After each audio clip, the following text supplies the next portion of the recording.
Ito nga mga kababayan, ayon sa puting ahas ni Maharlika bago mag-break ang Kongreso tumanggap ng milyon-milyon peso ang mga congressman na gumipit kay Ka-Eric at Lorraine Badoy, pinagkakitaan nila ang Committee ng Legislative Franchise ng SMNI, ayon kay Madam Maharlika ganyan kawalang hiya ang ibang kongresista sa Pilipinas, at may baniling bahay si Tambaloslos para sa kanyang asawa at pera ng bayan ang pinambili grabe ang lupit. Bago natin ituloy ang video na ito, kung bago ka lang sa aking YouTube channel baka pwede makahingi ng like at subscribe at click mo na rin ang notification bell para updated ka sa aking nilalabas na bagong video. Salamat po. Pakinggan natin si Madam Maharlika. Tumanggap sila mga kababayan, no, nag-break ang sesyon dyan sa Kongreso, tumanggap sila ng abuloy galing kay Tambaloslos na pera ninyo, di ba? Sana abuloy okay lang eh. Kasi hindi naman nila madadala sa hukay yan eh. Diba? Yun yung masakit sa atin. Hindi nila binibigyan pansin ang patuloy na pagtaas ng mga bilihin, kaya kung ganito ang ating gobyerno lalong maghirap ang mga Pilipino. 3. Bonggang-bonggang mansion ayon sa ating puting ahas, ang inalay niya sa kanyang Diyosawa. Saan binili ang bahay? Sa Valle Verde. Bakit sa Valle Verde, mga kababayan? Dahil wala nang available na bahay sa Forbes Park. When I say wala nang available, wala nang binibenta. So ikaw, Tambaloslos, kayong mga kongresista, mga julol, di ba? Oh, Pasko na naman, magnanakaw ang congressman. Paskong nagdaan, puro gahaman. O yan, Pasko na naman, ang mga congressman, senador, actually lahat magnanakaw mga putang ina. Okay, I challenge you. Patawag niyo ako sa Congress, di ba? Hilig kayo magpatawag sa Congress. Sabi niya fake news katulad kay Ka-Eric. Sina-challenge kita, Romualdez, tatanungin kita, magkano ang presyo ng mga bahay na binili mo, 3 inalay mo sa iyong sakipay ng Diyosawa mo? 3 bahay, mansyon, ngayong December, sa Valle Verde, mga kababayan. Ang tanong ko sa kanila, kayo mga kongresistang tagapagtanggol ni Tambaloslos na mukhang uyapos. Ano uyapos? Pigsa. Alright? Kayong mga kongresistang mukhang uyapos na kamukha ni Tambaloslos na malapit ng malaos at gagawin ko kayong upos. Okay. I challenge you. Ipatawag nyo yung speaker ninyo na magpaliwanag siya. Sabihin nyo, speaker, itong jutang Ginemes na Maharlika, meron namang bagong bombang pinasabog. Nakabili ka raw ng 3 bahay. Oh, i-deny nyo. For sure, i-deny nyo yan. Pero hindi mapagsisinungalingan ang ating puting ahas dyan. Kaya, tinatanong kita, Romualdez, Tambaloslos, na mukhang uyapos, magkano ang worth ng bahay na binili mo? Mga kababayan, si Casey tawa ng tawa, oh, naintindihan niya kasi. Mga palangga, 3 bahay, sa asawa lang. Well, investment, galing sa pangangamkam. Habang kayo ay hirap na hirap bumili ng bigas. Again, pinangako nilang bababa ng bigas, sila naman parang bumibili lang ng bubble gum. Okay? Yung bahay, parang bumibili lang sila ng 10 na candy.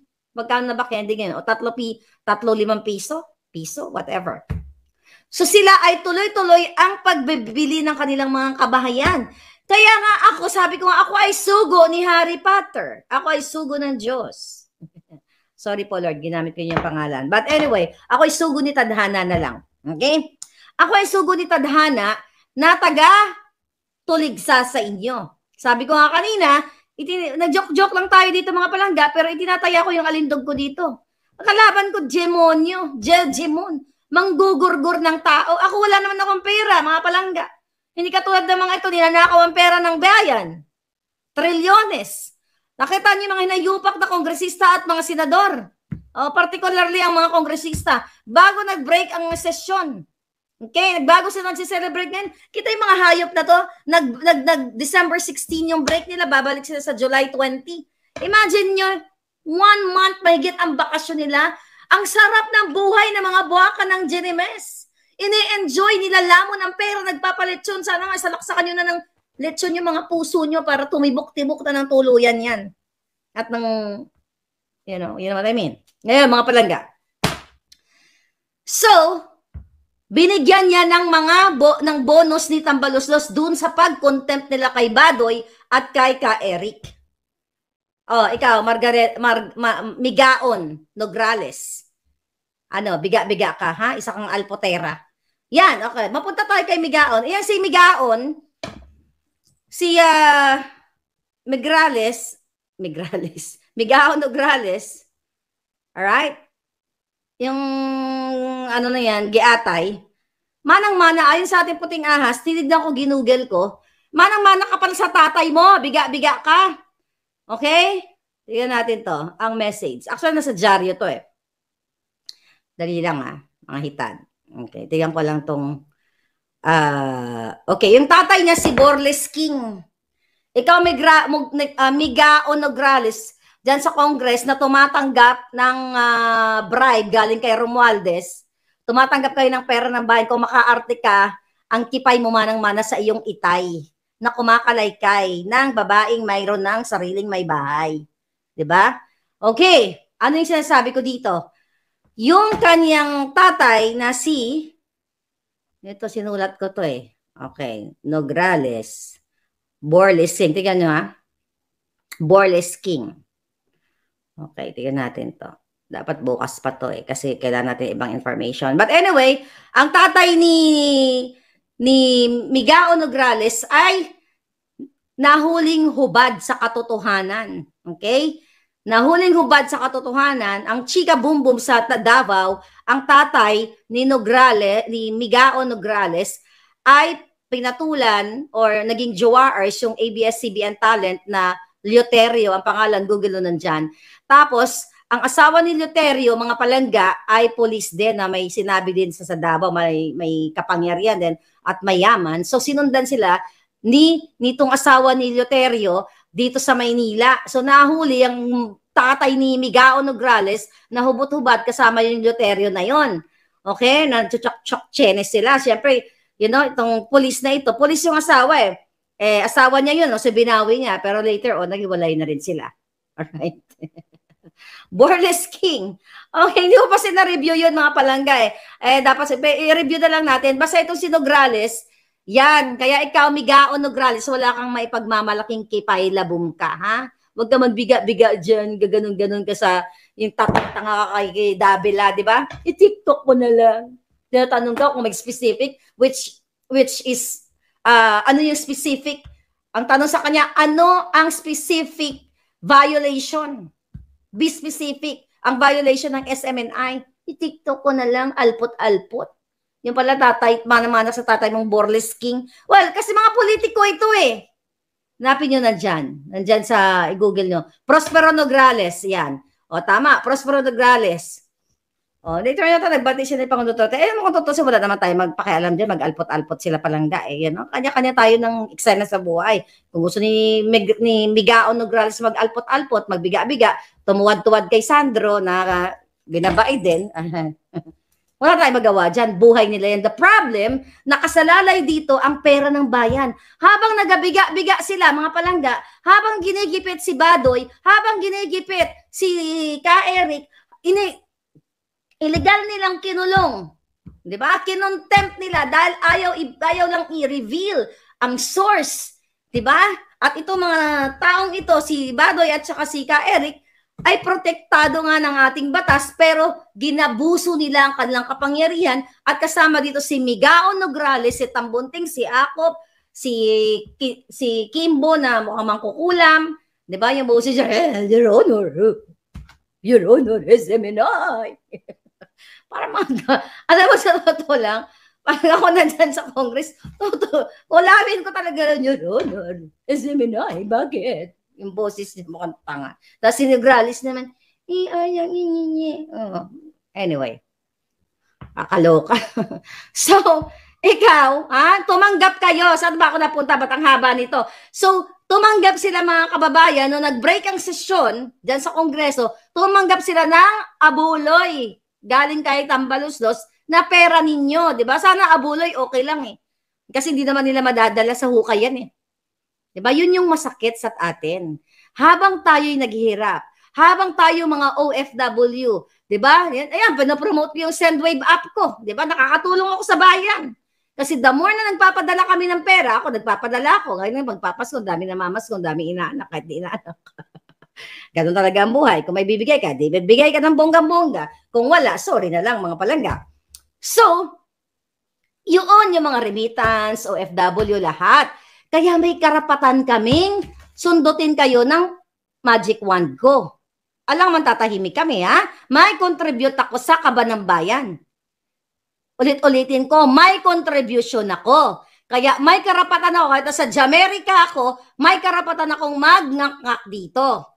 Kaya wala kayong karapatang magngak-ngak kasi nilalamon nyo ang pera namin. Ninanakaw nyo, pinapatayo yun ng bahay, Romualdez, hindi ka pa nakontento sa mga bahay na mga pinagtatayo ninyo, hindi ka pa nakontento sa kasinungalingan mo na dream come true, 25 pesos, ay 20 pesos na ang bigas sa Cebu. Tapos pala binili ng kaba ng pera ng bayan ng Cebu for 25 pesos para mapagpanggap kayo na bumaba ang bigas for 20 pesos. Kundi, di ba, then after, during that day, pinigil ninyo dahil hindi nyo na-anticipate na lulusubin kayo ng mga taong gustong makabili ng 20 pesos na bigas.